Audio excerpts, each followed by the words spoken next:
So my parents they were immigrants from Argentina. So they moved here in the 90s, just the two of them. And then they had me and my brother and sister.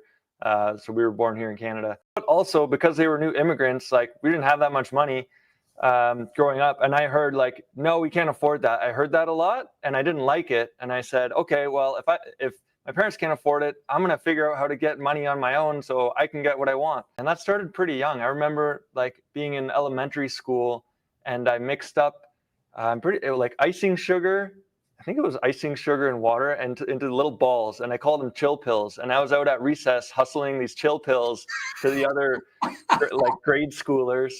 And then like that carried on. And then it was like, oh, I'm going to go down to the grocery store and get a bunch of Coca-Cola and fill my locker and sell them. Yeah, like doing those until I got caught. And then they didn't like that for some reason. He was talking about when he interviews people that he can tell if they're going to have an entrepreneurial spirit in his company if they had a lemonade stand or they were, when their parents let them be creative and or make them work as a kid, if they have that experience, because when you're so young, your neurons are firing in a certain way. And if you're thinking about making money as a kid and it kind of stays in that pattern, because there's so many parents that are like, oh no, I don't want my kid to do any work.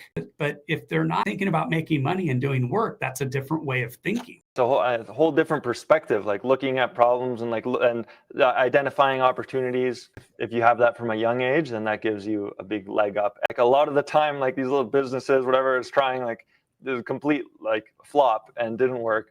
But then like you just try something else, and then eventually you start to find out what works. So some people, they just don't ever think about it. And you get into your 20s or get out of college in your mid 20s and if you've never thought about business, it might be a little bit hard.